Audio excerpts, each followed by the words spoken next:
Hello friends, Indian economy Indian financial system के इस lecture में आप सभी का स्वागत है। यहाँ पर हम मॉड्यूल ए का चैप्टर 9 डिस्कस कर रहे हैं और उसमें we are discussing a very important topic that is regional economic cooperation. ठीक है, तो we have already discussed important economic organisation जो हैं उनके बारे में हम डिस्कस कर चुके हैं। अब हम रीजनल इकोनॉमिक कोऑपरेशन देख रहे हैं। यहाँ पर जो रीजनल इकोनॉमिक कोऑपरेशन ये बहुत ज़्यादा इंपॉर्टेंट तो नहीं, लेकिन कुछ क्वेश्चंस इनसे पूछे जा सकते हैं। We will be focusing on those areas and फटाफट से हम ये जो टॉपिक है वो डिस्कस करेंगे। लेट मी टेल यू कि ये जो वीडियो है that is part of our foundation series, जहाँ पर हम फ्री ऑनलाइन क्लासेस कंडक्ट कर रहे हैं and we are teaching important topic जो कि एग्जाम में पूछे जा सकते हैं। अलॉन्ग विद दैट एमसीक्यूज हम पढ़ा रहे हैं सो दैट आपको वो टॉपिक पढ़ने के बाद किस तरह के क्वेश्चंस आ रहे हैं उसका भी आइडिया लगे and you are able to practise. ठीक है, Monday as well as Thursday को मेघा मैम की पीपीपी की क्लास होती है, निशांत सर की ट्यूसडे एंड फ्राइडे को एएफएम की class and Wednesday and Saturday मेरी आई एंड आईएफएस की वीडियोस आपको अवेलेबल होंगी। These videos will be available at 7 PM।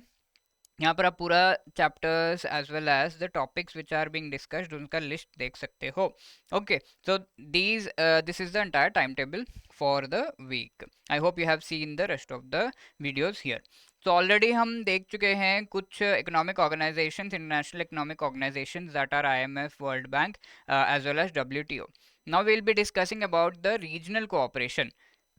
तो आगे बढ़ने से पहले, रीजनल कोऑपरेशन के इन ऑर्गेनाइजेशंस को डिस्कस करने से पहले we should know what is regional cooperation. ठीक है, तो हम ऑलरेडी जानते हैं कि इंटरनेशनल लेवल पर सभी कंट्रीज को एक दूसरे के साथ कोऑपरेट करना होता है। क्यों करना है? क्योंकि इकोनॉमिक डेवलपमेंट उस कंट्री की जुड़ी हुई है बाकी कंट्रीज के साथ। वाई? बिकॉज वो कंट्री ट्रेड कर रहा है बाकी कंट्रीज के साथ। ओके, तो ट्रेड जो है एक इम्पॉर्टेंट कड़ी बन जाती है बिटवीन द कंट्रीज। एंड ये जो ट्रेड है this is not just for the entire world, ये स्पेसिफिक रीजन्स में अलग अलग जो रीजनल इश्यूज है उन्हें भी हाईलाइट करता है। फॉर एग्जाम्पल अगर हम साउथ एशिया देखें जहाँ पर इंडिया है, तो ये रीजन ऐसा है जहाँ पर मोस्टली डेवलपिंग कंट्रीज होंगे। ये कंट्रीज बहुत ज़्यादा डेवलप नहीं है। बट अगर हम नॉर्थ अमेरिका देखें तो दिस इज़ द रीजन जहाँ पर आपको यूएसए, कनाडा जैसे बहुत ही डेवलप्ड कंट्रीज देखने को मिलेंगे। उनके रीजनल इश्यूज हमारे रीजनल इश्यूज से काफ़ी अलग होंगे। That is way regional level पर कोऑपरेट करना इज़ वेरी वेरी इंपॉर्टेंट। सो इससे रिलेटेड इंडिया के कॉन्टेक्स्ट में, इंडिया से रिलेटेड कुछ हम जो रीजनल ऑर्गेनाइजेशंस है उनकी बात यहाँ पर करेंगे। तो first will be talking about the South Asian cooperation, जहाँ पर South Asian Association for Regional Cooperation, SAARC की हम पहले बात करेंगे। We will also talk about the Bay of Bengal Initiative for जो multi sectoral technical and economic cooperation यानी कि बिम्स्टेक की भी हम बात करेंगे।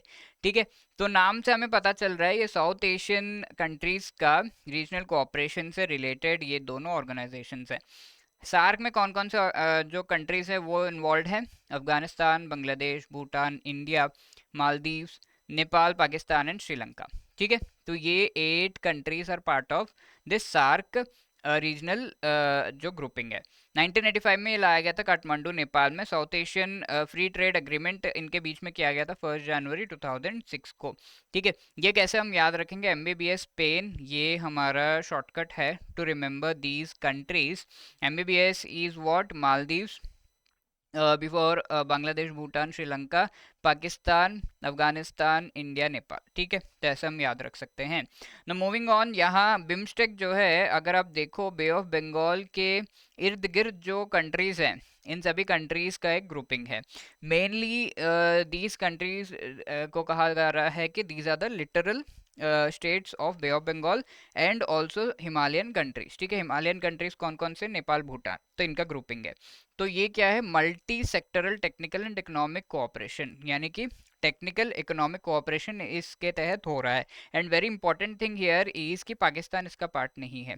Okay, so that is why ये और ज़्यादा इंडिया के द्वारा रिसेंटली प्रमोट किया जा रहा है। और main aim is to discuss, 1997 में ये फाउंड किया गया था, बैंकॉक डिक्लेरेशन के तहत इसे एस्टैब्लिशमेंट में लाया गया था। ऑल्सो इसकी इंपॉर्टेंस ये है कि 22% वर्ल्ड पॉपुलेशन यहाँ पर है एंड इनका मेन फोकस एरिया से trade, technology, energy, transport, tourism and fisheries. First submit इसका थाईलैंड में हुआ था। तो वी नीड टू नोटिस कि यहाँ पे पाकिस्तान नहीं है बट थाईलैंड जो है यहाँ पर इंक्लूडेड है। ओके अफगानिस्तान भी यहाँ पर नहीं है, अफगानिस्तान पाकिस्तान दो कंट्रीज नहीं है in comparison to SAARC, and Thailand यहाँ पे इंक्लूडेड है। Okay so that is the thing, तो इसको आप जो है इस तरीके से याद रख सकते हो। मूविंग ऑन, साउथ एशिया में ही जो साउथ एशिया के ईस्टर्न पार्ट में है, वहाँ पर भी देर आर 10 स्मॉल कंट्रीज जो कि actually Indian Ocean Pacific Ocean के बीच में we can say these countries are there, और ये कंट्रीज, ये 10 कंट्रीज एक साथ कोऑपरेट करते हैं as part of the Association of South East Asian Nations, ठीक है, आसियान। जकार्ता इंडोनेशिया में इस पर्टिकुलर कंट्रीज के ग्रुपिंग का जो हेडक्वार्टर है वहाँ पर है। ये कंट्रीज क्या, Myanmar, Laos, Vietnam, Thailand, Cambodia, Malaysia, Bruyne, Singapore, Indonesia and Philippines, ठीक है, ये सारे हैं। मूविंग ऑन, आरसीईपी एक एग्रीमेंट किया गया था जो कि रीजनल कॉम्प्रिहेंसिव इकोनॉमिक पार्टनरशिप, ये ग्रुपिंग थी of all of these ASEAN countries along with 5 more large countries including Australia, New Zealand, China, south Korea and even India भी इसका पहले पार्ट बन रहा था, लेकिन इंडिया विड्रॉ कर गया क्योंकि यहाँ पर फ्री ट्रेड एग्रीमेंट वगैरह हो रहा था, जहाँ चाइना से एकदम फ्री तरीके से जो है गुड्स आएंगे, ऑस्ट्रेलिया न्यूजीलैंड से डेयरी प्रोडक्ट्स आएंगे, तो India did not become part of it. Trade and investment का एक ग्रुपिंग है, राइट। एंड यहाँ पर आगे हम देख रहे हैं, अब तो साउथ एशिया की हमने बात कर ली, we will talk about the European countries. European countries का जो है ये भी छोटे छोटे कंट्रीज है, all of them have come together, और उन्होंने ये ग्रुपिंग यूरोपियन यूनियन की ग्रुपिंग बनाई है। यहाँ पर ये सारे कंट्रीज जो है एक दूसरे के साथ गवर्नेंस जो है वो शेयर करते हैं, यानी कि ये सारे कंट्रीज एक ही तरीके का वहाँ पर government system, political system, rules loss जो है वो होंगे, एंड उस पूरे ग्रुपिंग को हम यूरोपियन यूनियन ईयू कहते हैं। अब इन कंट्रीज के बीच में जो मॉनेटरी सिस्टम है, फाइनेंशियल सिस्टम है, मनी से रिलेटेड सिस्टम है, दैट इज ऑल्सो काफ़ी कंट्रीज जो है इसमें भी कोऑपरेट करते हैं।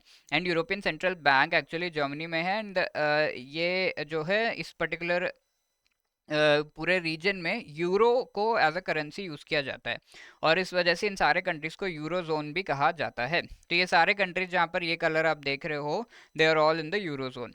आगे स्ट्रेस एंड मोबिलिटी, तो यहाँ पर यूरोपियन कंट्रीज जो है कोऑपरेट करते हैं कि फ्री वीज़ा फ्री मूवमेंट हो।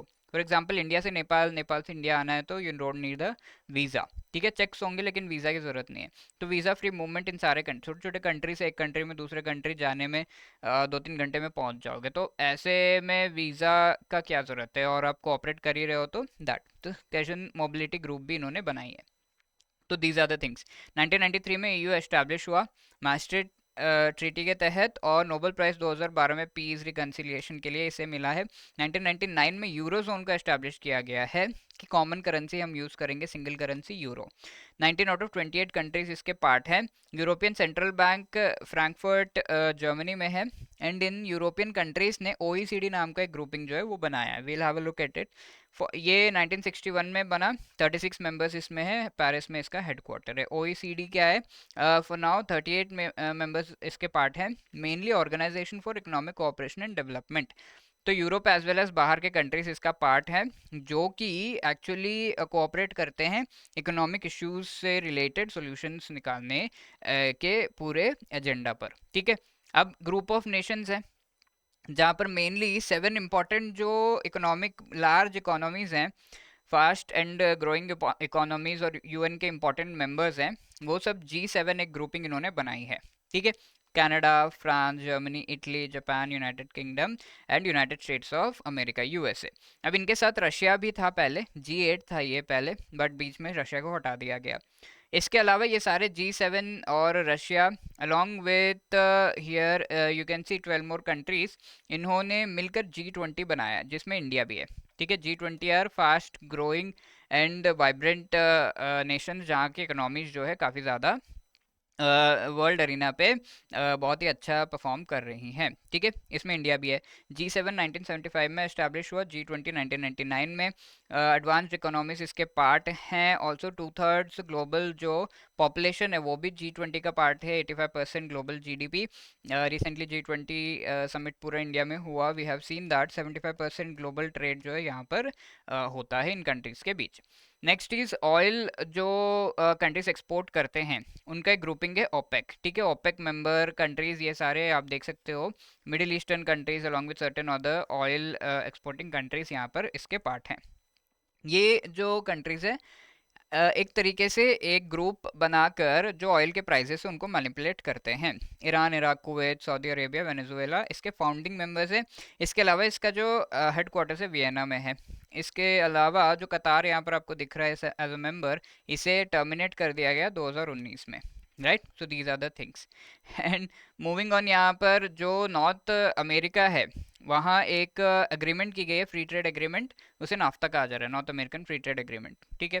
1994 में किया गया 2020 तक, और ये जो है इम्प्लीमेंट किया जा रहा है between USA, Canada and Mexico. And next है APEC member countries, Asia Pacific के जो मेंबर कंट्रीज हैं ये सारे यहाँ पर आपको देखने को मिल रहे हैं, ठीक है। ये सारे एशिया और पैसिफिक के इर्द गिर्द जो कंट्रीज है वो सब इसके पार्ट है। 1989 में 21 मेंबर्स इसके पार्ट हैं।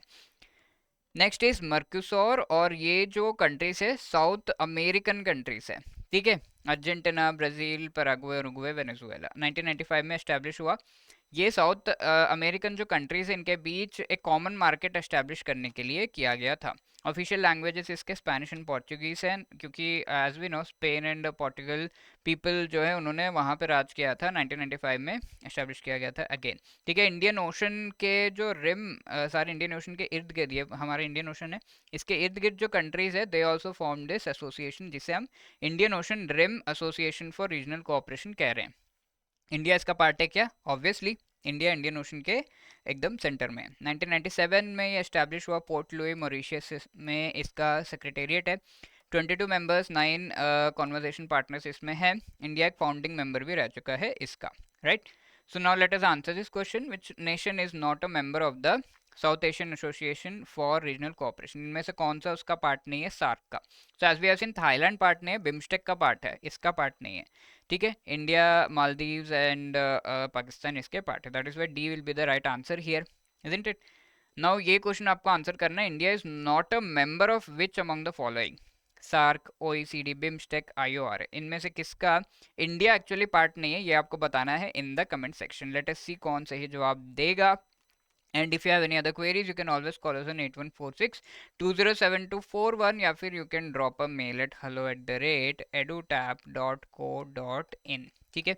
आप इन सेशन से रिलेटेड फीडबैक भी दे सकते हैं। एंड डोंट फॉरगेट हमारे यूट्यूब चैनल पर complete IEIFS, complete PPP and complete AFM पढ़ाया जा रहा है as part of 25 lectures. 25 lectures में, जी हाँ, कंप्लीटली। तो यू शुड ऑल्सो वॉच दो सेशंस, वहाँ पर कंप्लीट चैप्टर्स पढ़ाए जा रहे हैं विद MCQs आपको सॉल्व कराया जा रहे हैं। प्रीवियस ईयर के क्वेश्चन जो है वो भी कराए जा रहे हैं, सो दैट होलिस्टिक आपकी प्रिपरेशन हो और आपका पूरा कंपोनेंट जो है अच्छे से आपको समझ में आए। एग्जाम के लिए आप 100% प्रिपेयर्ड रहो, right. So that is our aim. Please do be part of that also. Please like, share, subscribe the videos in the channel. और ये इन वीडियो से रिलेटेड आप फीडबैक भी दे सकते हो in the comment section. All the best for preparation. Thank you.